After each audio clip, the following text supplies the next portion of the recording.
Okay, so this is my review of the Raven Gundam from the G Gundam line of action figures. This is a really cool toy. This is probably as good as, in my estimation, or better than the Cobra Gundam. It certainly is definitely tied for my favorite G Gundam figures. So basically, as you can see, this is a fairly large wingspan from tip to tip. I measured him, and he's 20 inches. The actual toy is 20 inches from tip to tip there. According to the information on GundamOfficial.com, his actual wingspan in the anime is 49 meters. So that's pretty, as far as I can tell, pretty big.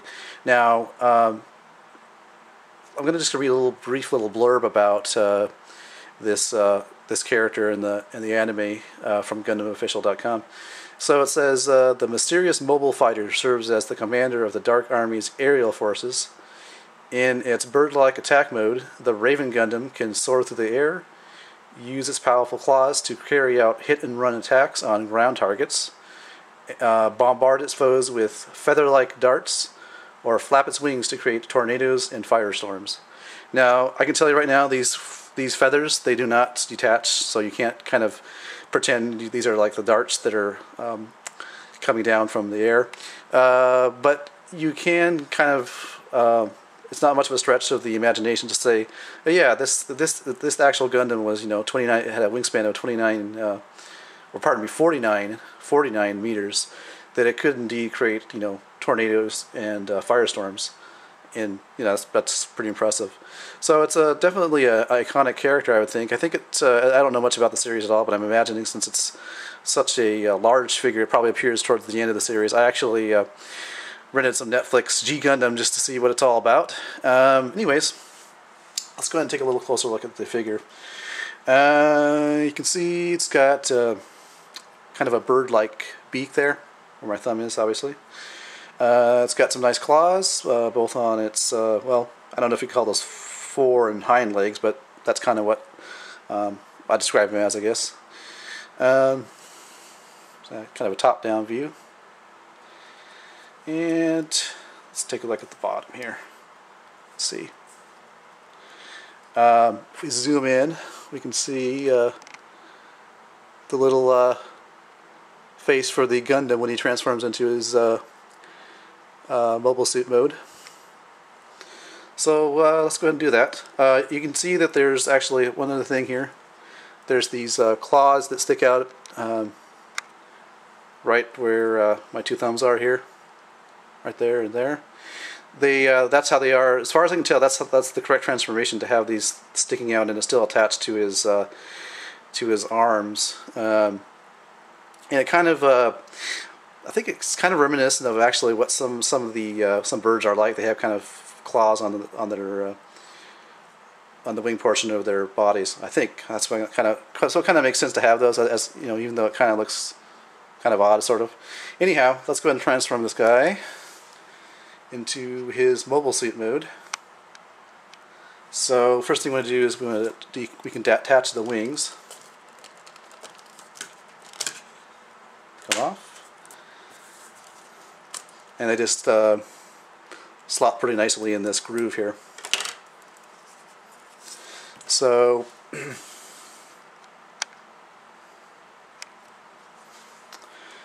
what we're going to do is we're going to bring these down.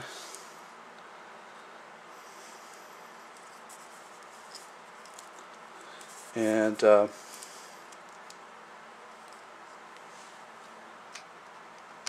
about that, just trying to get the best shot here. So we want to just go ahead and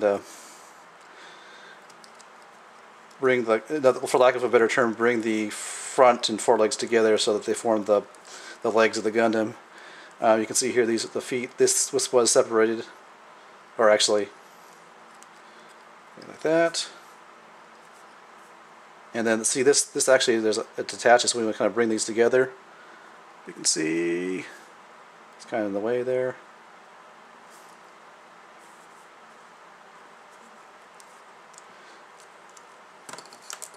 Basically, you want to just slide these together so that they're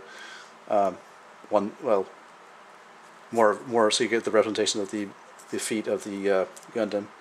Same thing over here.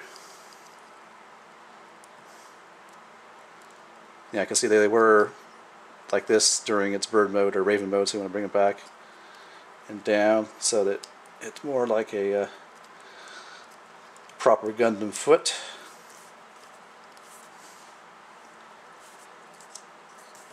So then you want to just go ahead and, since he's at this 90-degree angle, you want to go bring down the legs, and then these pieces here, which were kind of what I said were kind of like tail feathers, these rotate down to be kind of his sort of his side skirts or side armor. And then these come off temporarily, these shoulder pads, guards I should say. The wings, see how they, whoops, they just kind of fold into this groove into the wing. So you pull this out. See, there's that space. There's space right here for the hand to go. Then you want to go ahead and rotate this up.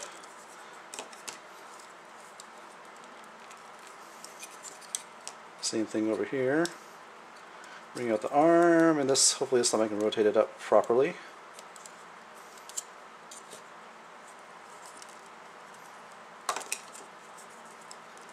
Stick this back on.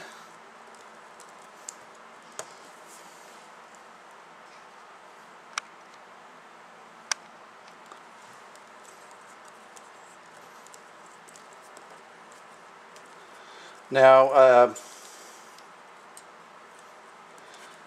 these parts here that attach to the back of his feet in this Gundam mode, they come off pretty easily, so you kind of got to expect them to come off.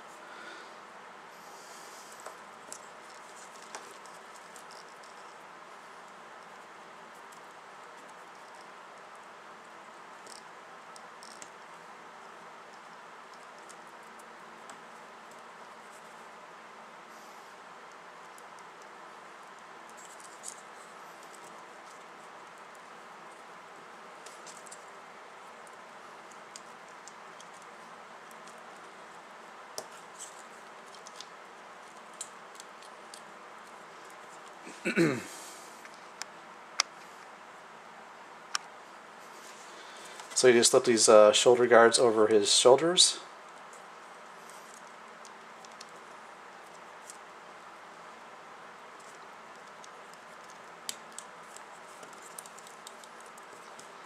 So there you have the Raven Gundam in its mobile suit mode. And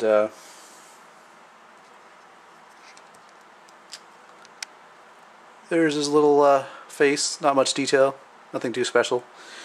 Again, I like how they incorporated some of the Gundam, traditional Gundam vents, I guess what these are. You'll see them on a lot of model kits, the actual model kits for the quote unquote normal Gundams. And so I like that fact that they integrate that into the design, showing you that yeah, it's a wacky mobile suit, but it's a mobile suit nonetheless. That's pretty cool. Yeah, the wings don't get used. They just this is how he displays as normal in his mobile suit mode.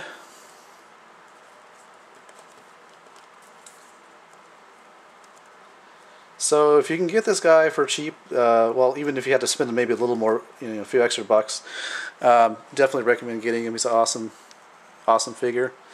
It's not one you want to pass up if you have the chance to get him.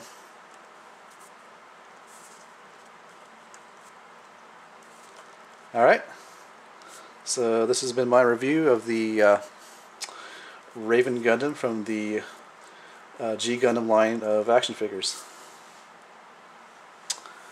Alright guys, take it easy. Bye.